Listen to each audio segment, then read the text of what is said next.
Look at the other verse. I wish politicians would look out for minors and not just minors on an island somewhere. Lord, we got folks on the street, ain't got nothing to eat, and the obese milking welfare.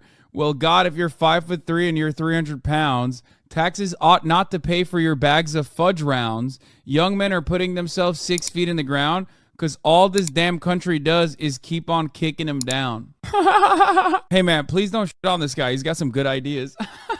Is against welfare queens despite farmers being the most subsidized American industry. I mean, he's not even a farmer. He very much, most likely, if he lives in Appalachia, which he seems to be living in Appalachia, he probably does not have a job. You should always expect very little from our friends in the American media, but they will always, always fall short, even if you do expect very little of them. Take their failure to understand very simple concepts and how they constantly try to make that your problem.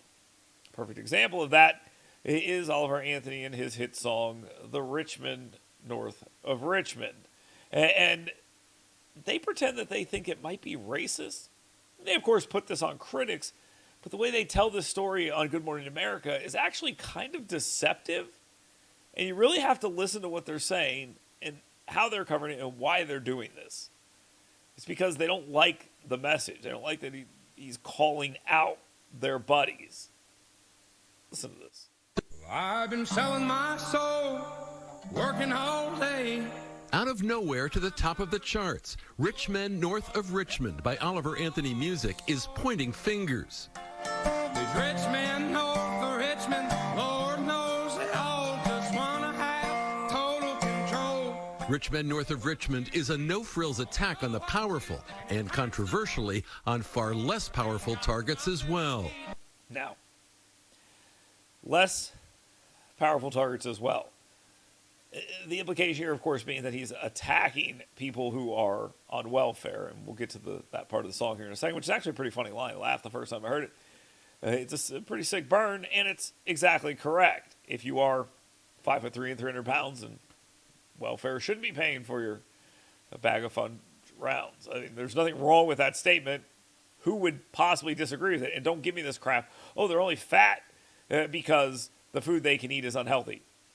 So they have to eat like 8,000 calories a day of it because it's cheap. It just doesn't make any sense to me. Those are intentional choices, and we can make the argument all you want about how those foods are easily available, and that's why it's there. That's true, but the people who are 300 pounds are kind of lazy too. You have to be. Give me the story about medical conditions and all the other stuff. That's fine. I will gladly listen to it. As a guy who's 5'9" and about 200 pounds, I've had a weight problem almost my entire life. So I understand the problem is me and the choices I make, always have been. And the poorer I was, the heavier I was. Those were the choices I was making. And it had nothing to do with the fact that I couldn't afford real food. I made choices not to buy real food. That's how it works. But pretending that this is an attack on poor people has actually kind of turned into the idea that it's an attack on minorities, which is funny because normally I hear that there are more white people on welfare than minorities, which is true because 70% of the nation is white. But for some reason, this is considered an attack on poor people. And the whole beast milking welfare. So God, if you're 5'3" and you're 300 pounds, taxes ought not to pay for your bags of fudge rounds. Who disagrees with this? Who disagrees with this? And the answer is nobody. And that's why when they talk about critics and they talk about people complaining about it, they have a hard time mentioning it because who on their right mind would come on and say these stupid things? It's been boosted by big ups from podcasters like Joe Rogan, getting more than 17 million streams. Rich Men North of Richmond showed up on YouTube on a channel called Radio WV. Has now become #1 on Billboard's Hot 100 chart. It's the most popular song in the country. And they don't think you know, but I know that you do. Fans hear an authentic from-the-heart hit that speaks on behalf of an overlooked America. Critics hear racially tinged dog whistles. There's one line in the song about welfare. The rest of it is about the Richmond North of Richmond. And by the way, they're the ones that set the welfare system up. It's clearly a criticism of them. And they're trying their best to make it about anything else because they don't want to have to respond to that. So what they respond to is the idea that this is some freak of nature that's only happening because maybe there's a racial component to it. It is the hook the American media tries to take on absolutely everything. And as usual, I mentioned in the beginning, they have a hard time understanding anything. These are the people that tell you, hey, I don't understand this. Now listen to everything I say. And we should say to them, no, well, we're not going to do that. This song is an attack on the Richmond North of Richmond. It's pretty blatant. My son, oddly enough, his complaint, he's 5, is the language, which he's heard his dad say way worse, I am totally sure. But I explained to him, again, I'm talking to a 5-year-old, so maybe I shouldn't even done this, that the concerns of this man who is singing, he's expressing his frustration, and he's using that language because of that. And we got people who actually question the use of the language. But these same people, will defend terribly vile music from other genres. The mayor of Montgomery, Alabama, recently had an entire rap concert in a city that's plagued by crime, where he says that's the number one issue for people who use far worse language than this. And he had him up on stage at a Get Out the Vote event. But that was okay. And no criticism of that from the mainstream media. I mean, I criticized it, made a video of it. You can find it where you see this video. But you'll notice that there was no attack on him for that, where there was actual pushing of stupid ideas. Well, one of the reasons is there are some real issues out there. And this report from NBC News I'm about to play you, this report, I think, lays out those problems pretty bare. And it's real, and it affects real people. More Americans are turning to loans to help pay for everyday expenses. But a new survey from the Federal Reserve shows more loan applications are being rejected by major financial institutions. Auto loan requests and credit card limit increase requests, they're also at record highs, highlighting some of the financial pressure that Americans are facing right now.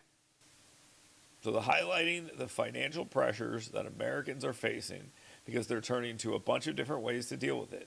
Not mentioned there, 401ks. People are ripping into their 401ks at record numbers as well because they're feeling the financial pressure. Oliver Anthony is telling that story. Is the American media? In that case, they are. It's an 18-second clip. And you can see the young lady there. She's very concerned. That might be where we might want to focus, as opposed to whether or not a line about people on welfare who weigh 300 pounds buying fudge rounds is an offensive attack on those people. It's not. It's an attempt to denigrate the person who wrote the song so they can make the argument that the song shouldn't be as powerful as listened to as it is. That's the entirety of the situation. Again, the American media doesn't want to talk about that because they'll find themselves having conversations about Bidenomics. And they'll find themselves having conversations about Karine Jean-Pierre, telling everyone that the economy is fine. And reporters asking people like Karine Jean-Pierre and Joe Biden, when are you going to get credit for being so swell? When are people going to look at you and say, you're doing a great job, thank you very much for all you do? They don't want to have that conversation. Instead, they want to have a conversation about whether or not a musician is being mean and using racial language, which he's not, and using derogatory language towards the most vulnerable, which he's not. If they gave a crap about those people, wouldn't they be more interested in maybe trying to figure out a way to get them off of welfare? Or find out why they're 300 pounds and they don't have a job, what exactly they're eating? Go follow one of those people around. Instead of saying, leave this person alone, why don't we go the other way? Why don't we go see what they're up to and how they weigh 300 pounds when they allegedly don't have any money? Food is expensive. Trust me. I buy it. And we should all know, hey, where is our money going? I think it's a legitimate argument. It's not racial at all. Is it classist? Maybe. But the middle class is tired of getting pounded from the top and the bottom. I mean, that's the real story of this song. And if you're honest about it, that would be the takeaway. If you're honest about it. But as we know, they're not going to be honest about it. They're going to try to sell you some BS.